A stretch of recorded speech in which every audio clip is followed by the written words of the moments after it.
starting a new video series about hiking, and this time it will be about hiking gear, about stuff you take to hikes to make it as easy and as enjoying as possible. And because it would be a lot of content, I will split it to several episodes, and this first episode will be about sleeping gear.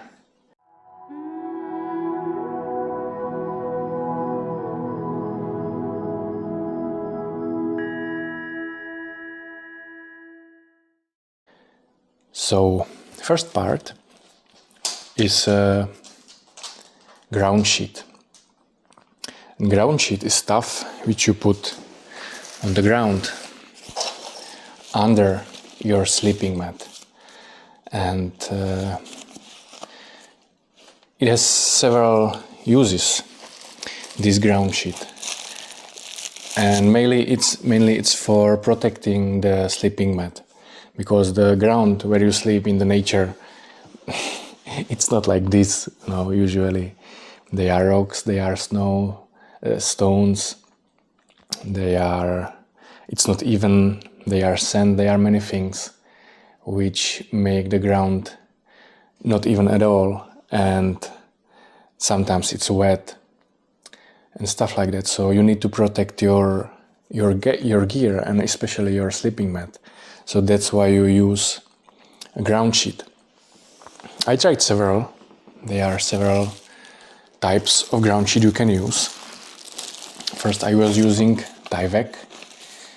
This is a very cheap material. You can buy it like for 5 euros.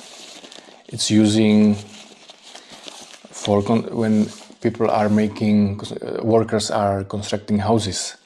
This is what's going under the roof. It's very strong. It's super lightweight. It's very popular among hikers for a ground sheet. I used this for about 1 or 2 years, and it works okay, but I had problems with this. It started to leak. So the water, it shouldn't leak, it should be completely waterproof, but for some reason it started to leak, and it was just soaked in the morning. Also, I don't like the design. It looks like a piece of paper.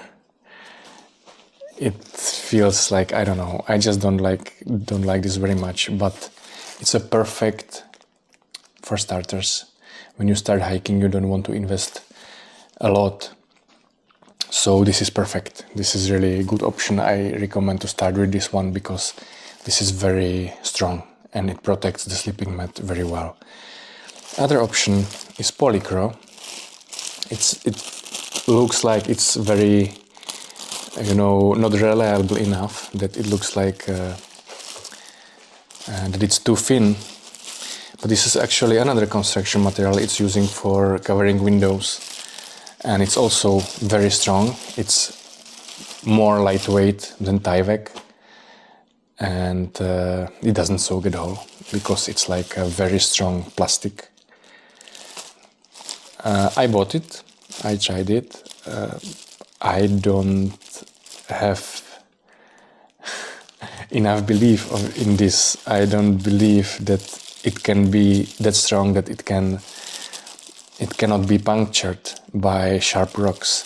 I know that many people are using this, but to be honest, I didn't take it for a hike. I just tried it, but it doesn't feel safe. I would be worried about using this, but people are using it. I ended up on this bad boy. It's a Z-Packs. It's very expensive. You can buy 20 of these for just one this piece. I think this is like 120 euros, 130 euros. It's very expensive, but it has everything. It's like ultimate ground sheet. It's extremely strong. It's DCF material, so it's extremely strong. You can't puncture it easily. it doesn't soak at all. It will very easily protect you from wet ground. It's super lightweight. It's very easy when I'm stopping somewhere to have a meal or something, you just put it like this and you can sit on it.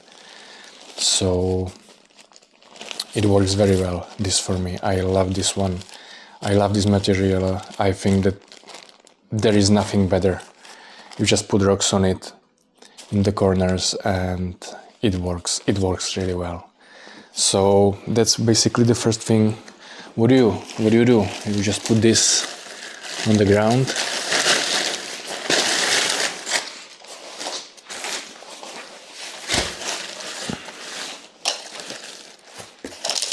And that's the first layer.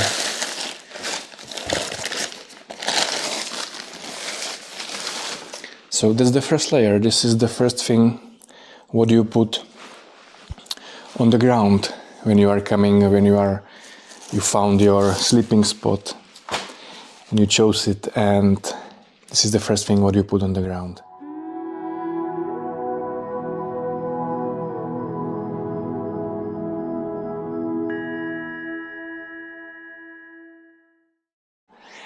And on this you can put a sleeping mat. And they are basically two options when it comes to sleeping mats. First option is this type of sleeping mat. It's you can't destroy this shit.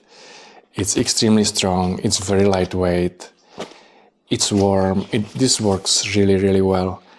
But I have two problems with this thing. It's very bulky, so it won't fit in your backpack when you are flying without checking bag on in the airplane, you know, when you don't pay for that for the check-in baggage, when you have just carry-on baggage, this won't fit. So if you use this, it will cost you more to fly by the airplane. And the most important thing for me, the biggest disadvantage, is that it's not that comfortable. It's relatively thin. It insulates really well, but I tried it and it's too hard for me. I wasn't sleeping well on this. It was just too hard. Maybe it's because I'm skinny and I have bones everywhere and I need something soft, but this wasn't comfortable at all. I couldn't sleep on this. But I know people who are using this and they are very happy. And they are very happy for that part, that you can't destroy this. You just can't. You don't need even that ground sheet. You use the ground sheet, obviously, but it doesn't serve that purpose of protecting, because you can't protect this. You don't have to protect this. It's very strong, but I'm not a fan. It's too uncomfortable for me. So what I'm using is an inflatable sleeping mat. It's much more expensive, obviously, but look at the size. This doesn't take any space in your backpack. So it's maybe, the weight is maybe the same, but the volume is much smaller and it's very easy to take this one. You have to inflate it, but this is super comfortable. This is very thick. I will inflate it.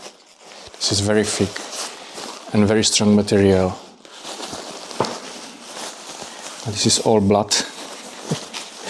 All those stains, that's my blood. I'm very clumsy. Everywhere there is blood everywhere. I'm usually ending up hurting myself and it's all around. Yeah, blood everywhere. But yeah, so it looks like this, and you are inflating that. There are actually 3 ways how to inflate this. And the most obvious one, you use your mouth and you inflate it.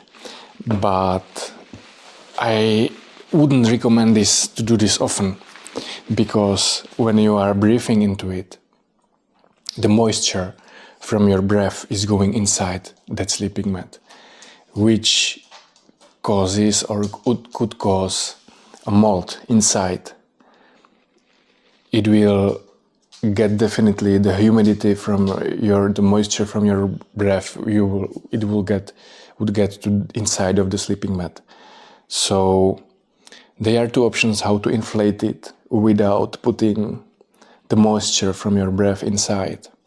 First one, I was using this bag. You get it with that sleeping bag. It's part of the product, and you just put it on this.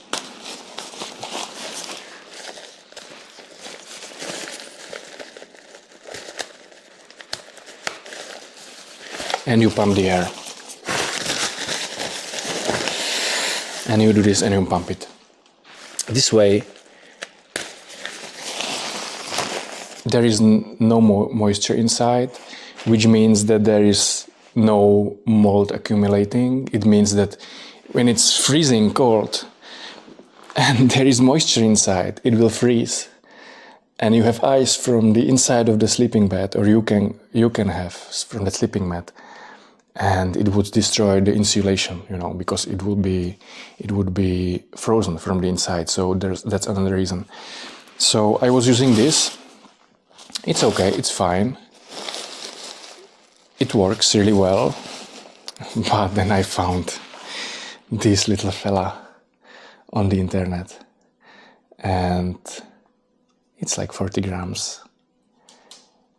And you just put it on it. And that's it. It's like, and that's it. And you just wait for, 1 minute, and it inflates by itself. Very easy. You can unpack your sleeping bag. You can do other things while this is inflating. So when you inflate it, easy peasy. And look like how thick it is. It's so thick. You can inflate it how you like. If you inflate it more, it's harder. If you inflate it less, it's softer. So you can choose how soft you want to have it. This is absolutely amazing sleeping mat. I love this. It's very comfortable. It's actually, I think, third generation. This last one, it's thicker than the previous one. And actually the second one, the previous one, it failed on me. It started to leak, but there wasn't any puncture anywhere. I think it started to leak through this. But the seller gave me this one for free. They exchanged it and they gave me the new model, so I'm very happy.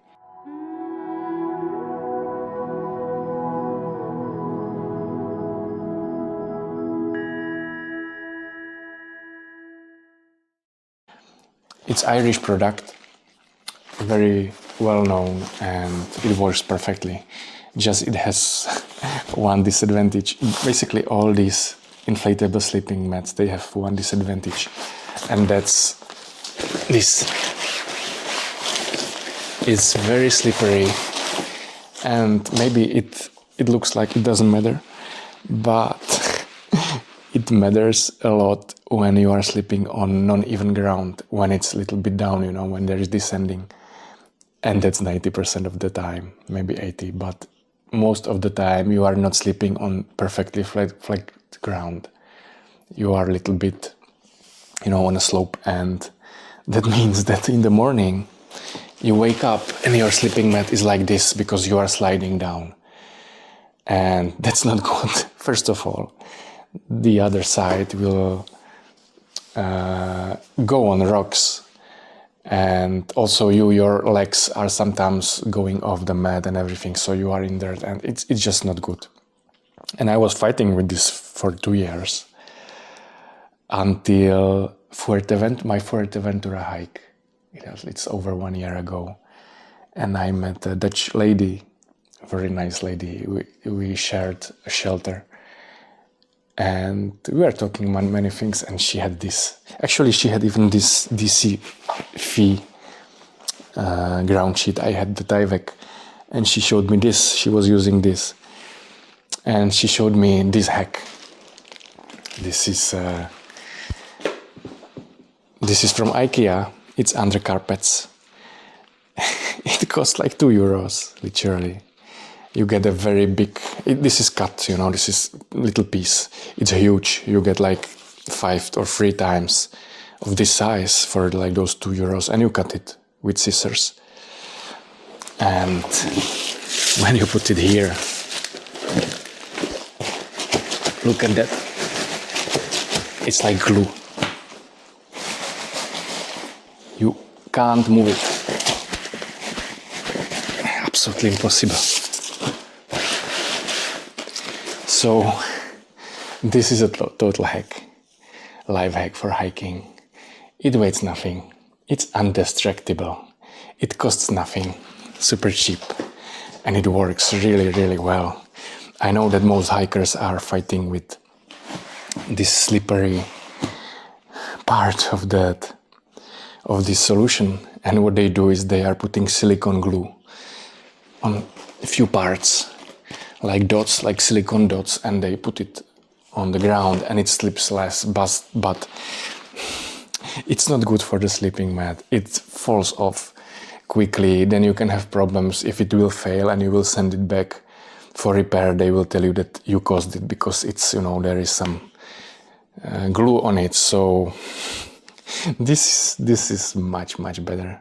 This is ultimate solution for free, basically, and it works really well. One thing I want to say about sleeping mats is that for hiking, you shouldn't take just any inflatable sleeping mat from Decathlon or any your sports store, because those inflatable sleeping mats, they are not protecting you from cold, from the ground.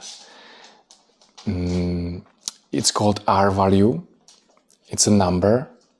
I think this has 4.5, something like that. And the higher the number is, the better it protects you from the cold ground. And the ground is always cold in the night.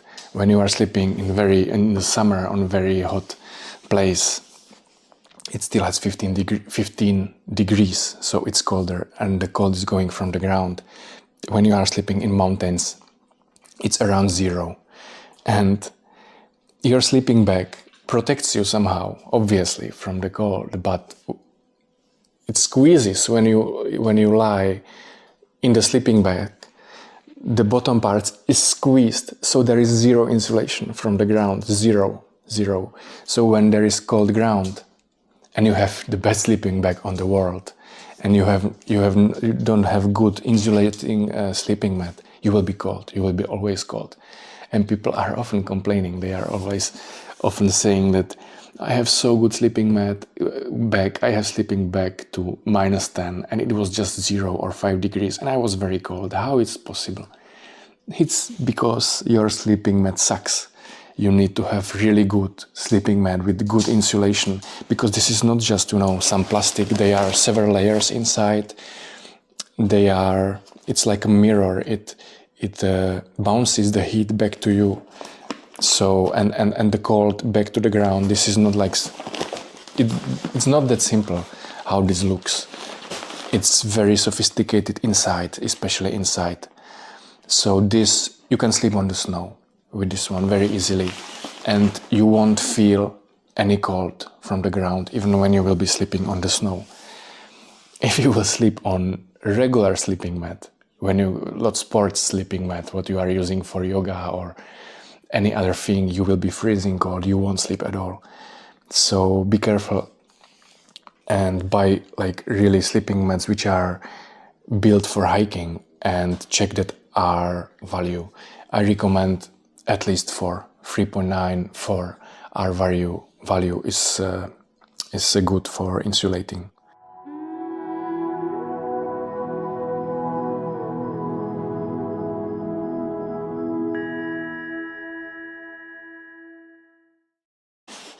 Another layer, when we are going from the ground, there is a sleeping, there is a ground sheet, there is this anti-slipping, slippery protection, there is a sleeping mat, and then probably the most important one, and that's a sleeping bag. There are two options, and one is synthetic and one is down. Both of them are a bit different. Synthetic, it has advantages that it works even when it's wet. So, and it's more like environmental friendly probably. Dawn sleeping bag, it has much better insulation. It's much smaller, and look how small it is. This is sleeping bag up to -5 degrees. I was sleeping, it was below zero, and I was warm enough, and this is like 400 grams. If you would want this synthetic one, it would be at least double, maybe triple the size, and at least double the weight. This is summer one. This is like 250 grams, something like that. So I have to, when there is below 11, below 12, below 13, I'm taking this, the winter one. It's this one. When it's projected above 13 degrees in the night, I'm taking the summer one. You could say that you can take just this one every time, but I made this mistake on Minorca. It's like a sauna, you know. When it's 20 degrees in the night, or I don't know, 18 degrees, and you sleep in this, you can imagine like you would put 10 layers of clothes on you in the summer, on the sun. It's unbearable. It's absolutely unbearable to sleep in this in the sun in the summer. So this one, summer one, it's for 13 plus degrees, and this is for cold weather. It's best to try both versions, synthetic and dawn. Synthetic is much cheaper, obviously, but it degrades over time. So when you buy it after 2-3 years of using, it will insulate less. You will be colder in it. This doesn't degrade. What I don't like is that it's made from animal products. It's from geese. This is Cumulus brand. It's Polish brand, probably the best sleeping bags on the world for this size and weight. And they guarantee you that those geese, they are living in good conditions. They are not killed by taking that feather from them, and you know it's not harmful for them. But I still don't like this idea that animals were used for this. But I get it. I take it as a one-time harm. This is for life. I won't buy another one, and it will last forever. If you buy the artificial one, it will degrade up to the point that you will have to buy a new one. So, not mentioning the weight and the size of this. When you open this, it looks like it won't work, but it will. It's called loft. It will get loft. So it gets the air now inside, and it will get bulkier and bulkier in a few minutes. So for now you can see there are holes in it. There are no feathers. It's like transparent, but it will soak the air inside. It will get bulky, and it will trap the air inside, and that's how it insulates. What I really like on sleeping bags is when the zipper is from both sides. You open it obviously here, and it's normal. But if it's also here, when it's hot outside, you just open this hole there. It's usually in this area, and you get colder air inside through this area, and you are not that hot. I'm using this very often when it's under 13 degrees, but it's not freezing. So when it's about 10, 13, 11 degrees, it still get hot inside. You are still hot. And when you open this hole, it's much more bearable. So you can see in my movies that I have usually hole here by these legs, and it looks like it's damaged. The zipper is damaged, but no, it's double-sided, and it's a function. It's really good there. Also, what I like are hoods.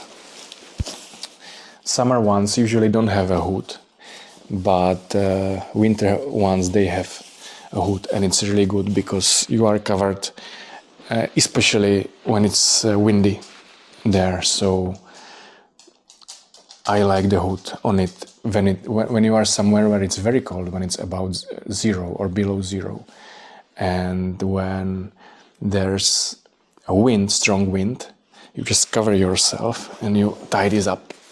You tie it like this, so you are covered, and you have just a hole here, and you are just warm, and it works really well. So those two things I like on sleeping bags. There is a very big misconception. People think that the weight of the sleeping bag, that's what do the insulation. So the heavier, the warmer, but it's not like that. The more expensive, the more dense that material inside. In this case, that's feather. It's more compressed. It's called swin, I think, the number swin. And cheaper sleeping bags, they have number like 400 or 500, which means that one volume, the same volume, there is less of insulation. Here, this is, I think, like 900, which is like really top notch. This is very, very good one, and there is a lot. It's very dense there.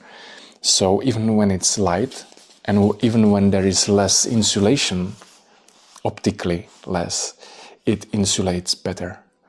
So don't just think, like many people, that the bulkier, the bigger, the heavier, the better. No, it doesn't work like that. Usually the more expensive, the better, because the more expensive, they are just putting more and compressing more. They are using better fabrics. This is super lightweight and still strong. So it's not like that. You can have very small sleeping bag, very lightweight, and still very warm. And I was talking about that synthetic sleeping bags, that their advantage is that they work even when they are wet. The dawn sleeping bags, when they get wet, they lose the insulation. But the better ones, the more expensive ones, they have like a coating inside, which makes the feathers like not waterproof, but it repels the water. So even when I'm sleeping in the forests or higher altitudes, there is a lot of humidity, and when you are sleeping under the stars without tent, it's going on you, the humidity, and you get wet a little bit, not like soaked, but wet. So this is always a little bit wet, but it has that coating, that water repelling protection, that it really doesn't matter. It works really well. Of course, it would be raining completely, it would get soaked and you would freeze because when the feather soak, they don't insulate at all. But if it has that coating, that protection, it will perfectly protect you from humidity, from the air. It will get wet on the outside, but not inside.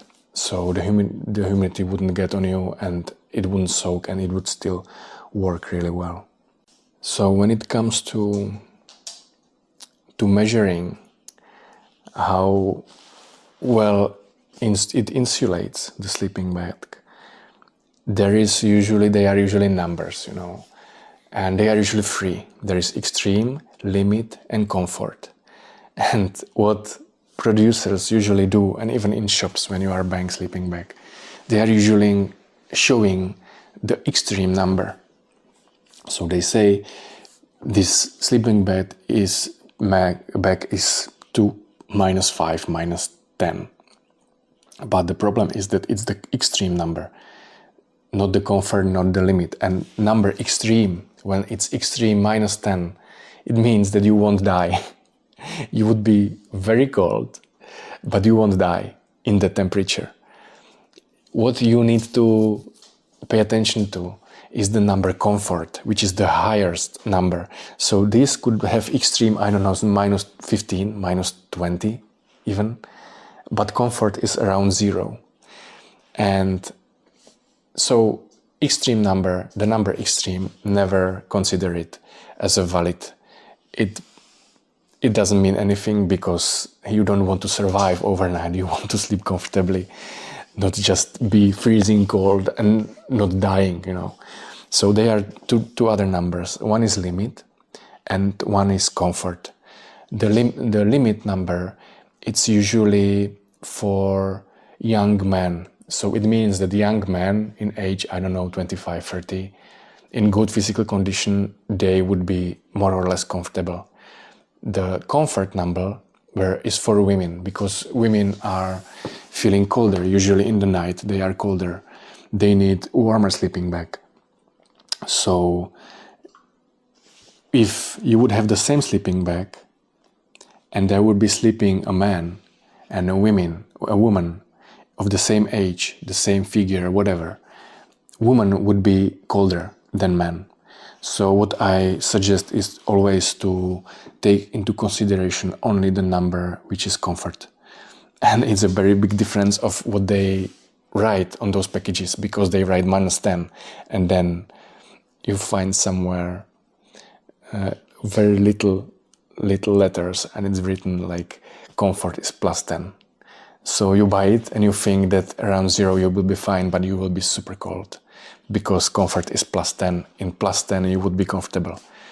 So be careful, really be careful when you are buying a sleeping bag. And again, I suggest to buy a specialized one for hiking, not just normal regular one, which you can buy anywhere, because those are usually crappy.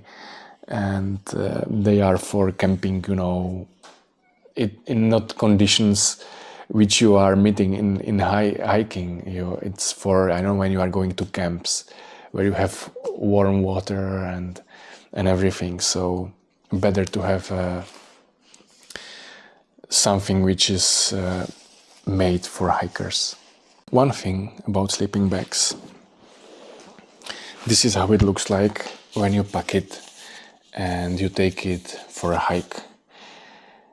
This is not the way how it should be stored, because it's compressed a lot and it makes a pressure on the insulation.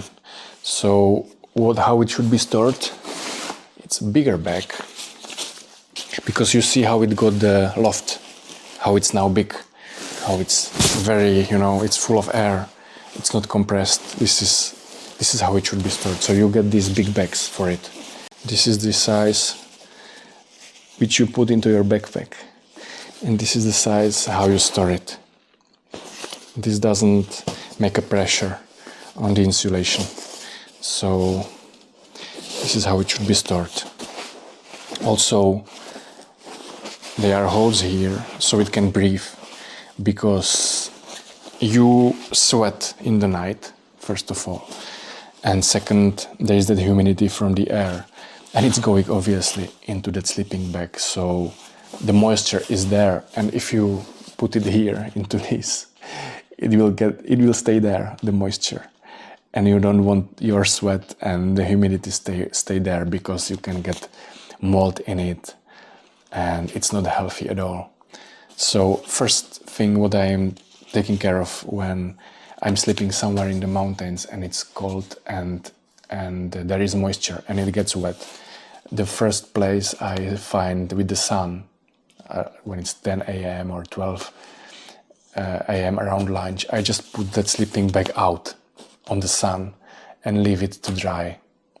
Also, if you put it here, it will dry off, it will get out that humidity. So that's another reason why to store it here and not like this. When you are hiking, you are often sweaty and dirty and everything. And if you would go with your sweaty skin into that sleeping bag, after a few nights it would get dirty, oily, and it could damage the insulation and the sleeping bag. So there are basically two options how to deal with that. One is what I'm doing is having long sleeves and leggings, so my skin is not in contact with the sleeping bag. So yeah, those clothes, I just wash them and the sleeping bag is always clean. Another option is a liner. You can buy, I don't have it, but it's like another sleeping bag, but without any insulation or very low insulation. And you sleep in that. So your sweat and the dirt is going in the liner.